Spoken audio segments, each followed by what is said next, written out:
यहाँ पर हमारे पास 3 सेट्स हैं, ए, बी और सी, इनके नाम हैं और इसमें कुछ कुछ नंबर्स हैं। जैसे ए के अंदर है 1, 3, 5, 7 और 18, बी के अंदर है 1, 7 और 18, सी के अंदर है 18, 7, 1 और 19। तो इन तीनों सेट्स को मैं कंपेयर करने के लिए पहले तो मैं इनको डायग्राम में बनाने की कोशिश करता हूँ। जैसे मैंने ये एक रेक्टेंगल बना लिया और इस रेक्टेंगल में मैं तीनों सेट्स को डालने की कोशिश करता हूँ। तो सबसे पहले मैं सबसे छोटे से शुरू करता हूँ। मैं बोलता हूँ कि ये है मेरा सेट बी और इसके अंदर बी वाले एलिमेंट्स होंगे। ये हो जाएगा 1, 7 और 18। 18 को मैं यहाँ रखता हूँ 18। अब देखता हूँ मैं सी की बात करूँ अगर, तो सी में है 1, 7 और 18 जो कि बी में ऑलरेडी हैं और एक एक्स्ट्रा है 19। तो अगर मैं 19 को यहाँ रख दूँ और बोलूँ कि ये जो मेरा सेट है ये हो जाएगा मेरा सेट सी। मैं इसका नाम रख देता हूँ सी।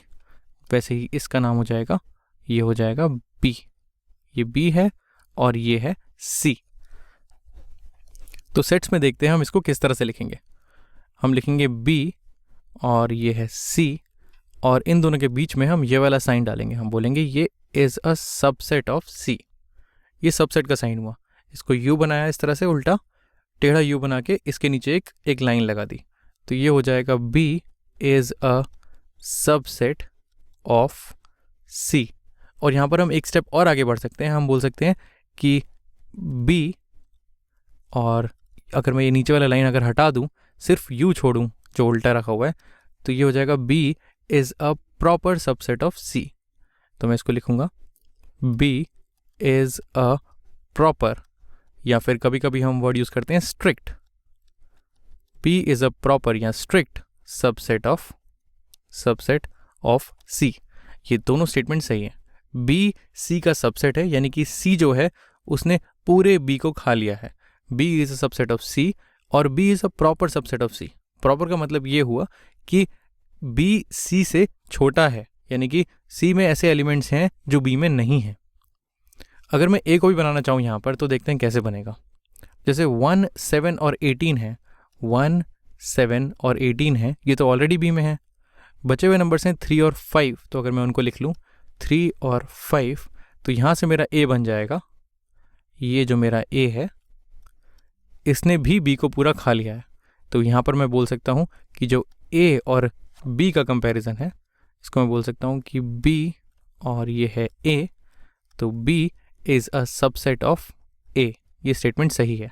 और क्योंकि ए में ऐसे एलिमेंट्स हैं जो बी में नहीं हैं, तो मैं ये बोल सकता हूँ कि B is a proper subset of या स्ट्रिक्ट सबसेट ऑफ ए। तो ये भी सही है। अगर मैं ए और सी को कंपेयर करना चाहूँ, जैसे यहाँ पर मैंने लिखा है सी के कलर में लिखते हैं सी, और ये है ए। सी और ए की बात करूँ तो क्या सी ए का सबसेट है? तो देखें, अगर सी और ए में ऐसे एलिमेंट्स हैं जो कॉमन हैं, जैसे कि 1, 7 और 18, और ऐसे भी एलिमेंट्स हैं जो कॉमन नहीं है, जैसे कि 19 जो सी में है, 3 और 5 जो ए में है, तो मैं बोलूँगा कि C is not a subset of A. ये जो 19 वाला नंबर है ये ए से बाहर आ रहा है। अगर ये 19 भी ए के अंदर होता और ए ने सी को पूरा खा लिया होता, तो मैं बोलता कि सी ए का सबसेट है। बट क्योंकि ये 19 ए से बाहर आ रहा है, तो ये स्टेटमेंट मेरा गलत हो जाएगा। वैसे ही मैं बोल सकता हूँ कि सी मेरा ए का प्रॉपर सबसेट या स्ट्रिक्ट सबसेट, ये भी स्टेटमेंट गलत हो जाएगा। और इन्हीं स्टेटमेंट्स को जो मैंने लिखा है, इसको अगर मैं उल्टा करके लिखूँ, जैसे ये साइन इस तरह से बना हुआ है, बी यहाँ पर है, अगर मैं इसको उल्टा करके लिखूँ तो बेसिकली मैं सुपरसेट की बात कर रहा हूँ। यानी कि जैसे अगर मैं इस चीज़ को चेंज करके लिखूँ तो मैं बोलूँगा कि C is a superset of B. इसी साइन को अगर मैं उल्टा कर दूंगा तो इसका मतलब हो जाएगा सुपरसेट। ये स्टेटमेंट मुझे बताती है कि C is a superset of B, यानी कि सी ने बी को खा लिया है। तो ये स्टेटमेंट सही हो जाएगी। वैसे ही इसको और इसको, इन तीनों को अगर मैं उल्टा करके लिखूं तो मैं बोल सकता हूं कि C is a proper superset of B. ये सही है। और अगर इन दोनों की बात करूं तो ये हो जाएगा A is a superset of B. ये स्टेटमेंट सही है। और इसको अगर मैं उल्टा करके लिखूं तो ये हो जाएगा ए इज़ अ प्रॉपर या स्ट्रिक्ट सुपरसेट ऑफ बी।